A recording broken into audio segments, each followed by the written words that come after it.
Hola, mi nombre es José Eduardo Telles Espinosa. Esto es Charlas de Amparo, parte 3 de la actualización jurisprudencial de este viernes 7 de diciembre del 2018. Nos puso mucho trabajo de estudio la primera sala de la Suprema Corte de Justicia de la Nación. Continúo en el video anterior, me quedé en esta parte de la parte orgánica de la Constitución es apta para invocarse como parámetro de control de regularidad en el juicio de amparo. ¿Qué nos dice la Corte? Mira, a raíz de que ves en el 103, fracciones segunda y tercera de la Constitución, los temas relacionados con conflictos competenciales en cuanto a invasión de competencias y de soberanías y de facultades, pues también es posible en los juicios de amparo invocarlos como parámetro de control de regularidad. Desde luego, cuando sean los sujetos legitimados de las fracciones segunda y tercera, se tramita como amparo soberanía, y cuando no sea ese caso, entonces lo vas a tramitar como un amparo normal, pero puedes hacer valer esta parte orgánica de la Constitución. Tenemos más tesis, vamos. Las mujeres víctimas de violencia cuando se encuentran en albergues públicos, el Estado tiene una posición especial de garante, parte conducente. El debido funcionamiento de este tipo de lugares es crucial en el proceso de empoderamiento de las mujeres, pues sin ellos puede verse disminuidas o simplemente anuladas las posibilidades de romper con los ciclos de violencia doméstica que en muchos casos pueden tener consecuencias fatales.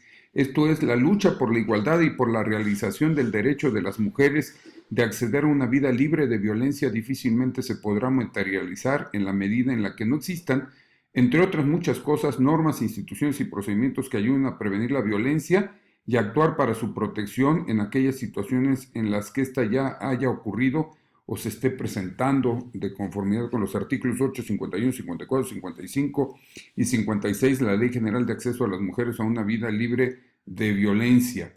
Entonces, pues te invito a que tomes en consideración esta tesis y, pues sí, cuando haya albergues para los seres humanos, en general me tocó estar en Querétaro dando un curso y vi en ese clima frío que nos tocó el par de días que estuvimos por allá, cómo hay un albergue, y entonces veía cómo las personas necesitadas de esta protección, pues van, imagínate, es complicado cuando te quedas sin casa.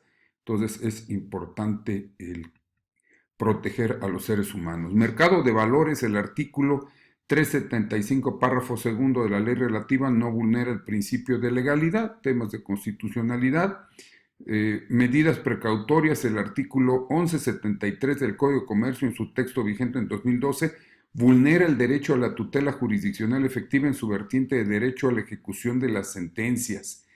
Dice en la parte consistente, si bien la medida persigue una finalidad constitucionalmente válida, pues la exigencia de un cierto estándar probatorio que condicione el dictado de una medida precautoria tutela de derecho fundamental de la parte demandada a no ser afectada a su persona y bienes arbitrariamente, también lo es que dicha providencia carece de idoneidad, pues aunque es claro que el estándar probatorio pretende evitar injerencias arbitrarias sobre la persona y bienes de la parte demandada, lo cierto es que el número de testimonios carece de instrumentalidad cuando lo que pretende acreditarse es un hecho furtivo o clandestino.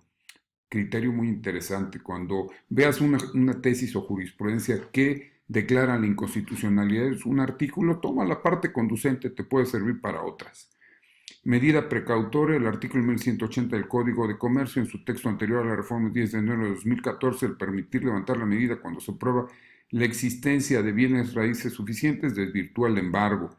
Matrimonio celebrado bajo el régimen de separación de bienes, elementos que debe revisar la autoridad jurisdiccional al determinar la administración y propiedad de los bienes adquiridos.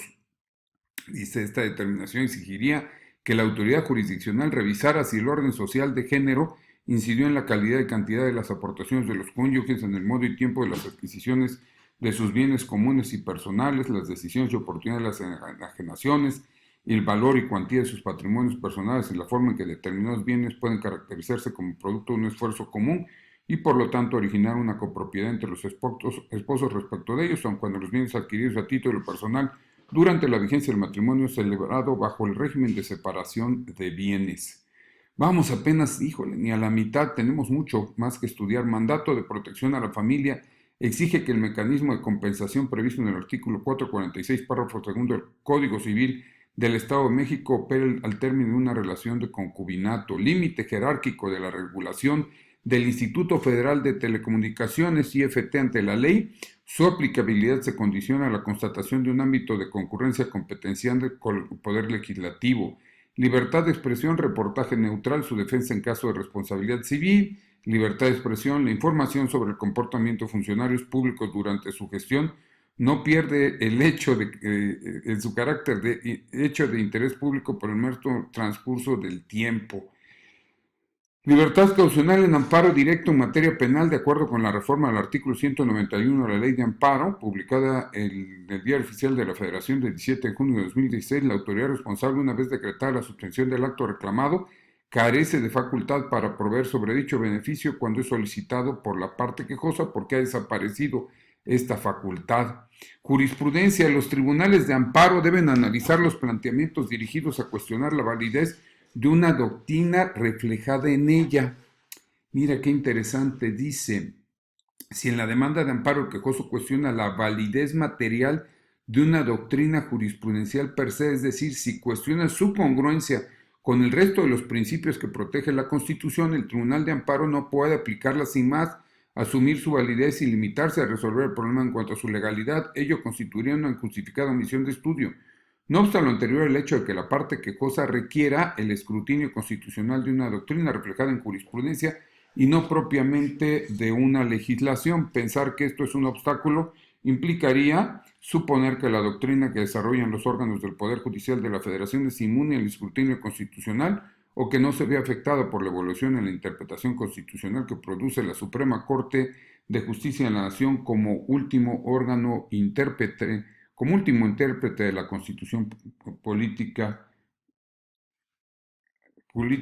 del Poder Judicial, realizada por el Poder Judicial sobre la Constitución Federal. Juicio ordinario civil es la vía idónea para impugnar la cédula de contratación emitida por la Comisión para la Regularización de la Tenencia de la Tierra cuando se controvierta la nulidad de la escritura pública otorgada por esta cuando constituye una actuación intermedia al ser parte estructural del contrato de compraventa de un inmueble. Juicio de amparo. La autoridad recurrente no tiene la obligación de acreditar su nombramiento para comparecer. Lo he dicho cuando damos el curso de intervención de la autoridad responsable en el juicio de amparo, ¿no? Conforme al 9 y el 19 anterior, tú no tienes obligación de hacerlo. Pero dice en la parte final, en el trámite del juicio de amparo es posible cuestionar si esa persona tiene el cargo con el que comparece en caso de que alguna de las partes considere que la persona que ostenta el cargo de autoridad responsable no es quien dice ser. Aquellos podrán promover un incidente en el cual la autoridad podrá tener la carga de exhibir su nombramiento. Mira, qué importante es estudiar jurisprudencia. Nos quedamos con el propio solo rubro, pues no lo dice ahí. Dice la autoridad no tiene la obligación de acreditar su nombramiento, pero mira, en la parte final viene lo conducente. Entonces, si no estás de acuerdo y piensas que esa persona que asignó el informe justificado como autoridad responsable no lo es, pues puedes promover un incidente. Juicio de amparo, obligación de dar vista al quejoso con la posible actualización de una causal de improcedencia en términos del 64.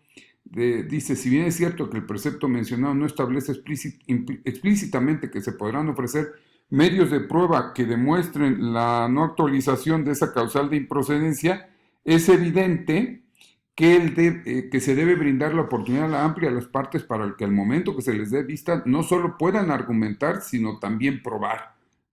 ¿Ya ves? Para eso estudiamos jurisprudencia. Juicio de lesividad del artículo 28 de la Ley de Procedimiento Administrativo del Distrito Federal, que prevé el plazo de 5 años, respeta los derechos y respeta igualdad, y constituye un mecanismo cuya finalidad es hacer cumplir el orden jurídico mexicano y se fundamenta en el principio de que el error no puede imperar sobre el interés público. El error no puede imperar sobre el interés público. Es la tesis 2018-699. Nos puede servir para varias cosas. Intromisión de la autoridad en un domicilio sin orden judicial, supuestos constitucionalmente válidos en casos de flagrancia, que dice, solo será constitucionalmente válida la intromisión aludidas cuando se irrumpa en el lugar al momento en que en su interior se esté cometiendo un delito, por lo que quien irrumpe debe tener datos ciertos derivados de una percepción directa que permitan considerar razonablemente la posible comisión de una conducta delictiva, o cuando después de ejecutado el injusto en un sitio diverso el sujeto activo es perseguido inmediatamente. Hasta aquí, es decir, la intromisión debe derivar de la persecución inmediata y continua del presunto responsable. En ambas hipótesis lo determinante debe ser la urgencia del caso, de modo que la intervención se torne inaplazable. Amigo, estoy grabando, perdón, estamos aquí en vivo. ¿Ya estás por acá? Ah, acá te veo, acá te veo. Ah, perdón, estamos grabando y viene un amigo a visitar. Dice, es decir, la intromisión debe derivar de la persecución inmediata y continua del presunto responsable. En ambas hipótesis, lo determinante debe ser la urgencia del caso, de modo que la intervención se torne inaplazable, ya sea para evitar la consumación de un ilícito, hacer cesar sus efectos o impedir la huida. Mira, o sea, si algo está pasando dentro de una casa, policías van para adentro, sí se pueden meter. Interpretación intercultural, alcance de las protecciones de la fracción octava del artículo 2 constitucional. Dice, la Corte Interamericana de Derechos Humanos, en el caso Comunidad Indígena Ye-Axa contra Paraguay, sostuvo específicamente que para garantizar en condiciones de igualdad el pleno ejercicio y goce de las personas sujetas a su jurisdicción, los estados, al interpretar y aplicar su normatividad interna, deben tomar en consideración las características propias que diferencian a los miembros de los pueblos indígenas de la población en general y que conforman su identidad cultural. Una interpretación culturalmente sensible resulta de considerar el contexto en el que se desarrollan las comunidades indígenas y sus particularidades culturales al momento de interpretar o definir el contenido de sus derechos a partir de un diálogo intercultural, siendo esta la única forma en que los miembros de las comunidades indígenas pueden gozar y ejercer sus derechos y libertades en condiciones de igualdad y no discriminación. Interpretación conforme y principio de interpretación más favorable a la persona. Su aplicación tiene como presupuesto un ejercicio hermenéutico válido. En ese sentido, un presupuesto indispensable para que esas técnicas hermenéuticas puedan aplicarse es que la asignación del significado de la norma jurídica sea fruto de una interpretación válida, es decir, la derivada de algún método de interpretación jurídica, sea gramatical, sistemático, funcional, histórico o algún otro. La interpretación conforme y la aplicación del principio de progresión no pueden realizarse a partir de atribuir a la norma un significado que no tiene conforme a uno de los métodos de interpretación jurídica. Interés superior del menor, el artículo 23 del Código Civil del Estado de Querétaro, que lo define como la prioridad que ha de otorgarse a los derechos respecto a los cualquier persona, es constitucional. Interés legítimo para promover un juicio de amparo en materia ambiental, obligación de los juzgadores de su análisis. Los juzgadores tienen la obligación de hacer una interpretación amplia en relación con la legitimación activa en el juicio de amparo en materia ambiental, lo cual no significa que sea ilimitada, pues quien acude a este juicio debe acreditar ser beneficiario de los servicios ambientales que presta el ecosistema que esté afectado. Claro, acuérdase, protección a los manglares, vayamos por esa limpieza de ríos, hagamos una realidad y un país del primer mundo. Interés legítimo para promover un juicio de amparo, interés jurídico, lo tiene el demandado que no fue debidamente llamado a juicio de origen, en el que fue condenado aun cuando la sentencia se haya ejecutado materialmente en su totalidad en los bienes del diverso codemandado. Instituciones y sociedades mutualistas de seguros, el artículo 138 de la Ley General relativa abrogada, al no prever un plazo para la Comisión Nacional de Seguros y Fianzas dicta resolución en el procedimiento, viola el principio de seguridad jurídica. Mira, tenemos otra inconstitucionalidad de normas que podemos aplicar. Inmueble establecido como domicilio conyugal para acreditar el interés jurídico en el juicio de amparo de uno de los cónyuges que se ostenta como tercero extraño en el juicio de arrendamiento inmobiliario, es insuficiente la sola posesión material. Acuérdate que pues, lo que se privilegia es el interés jurídico. Inmediatez procesal, su aplicación está subordinada a aquellos principios constitucionales de un sistema procesal penal de corte democrático que permiten garantizar un juicio justo y un debido proceso, condicionada que no viola, obstruya o se contraponga con los principios que dan identidad material del proceso al proceso penal. Principio de presunción de licencia limita su aplicación. El principio de contradicción limita su aplicación. Como criterio, los tribunales deben descartar toda interpretación de su concepto que permita reprochar la intención de hacer valer una versión estratégica en defensa. Con esto llegamos a la tesis 139-242. Nos vemos en el siguiente bloque.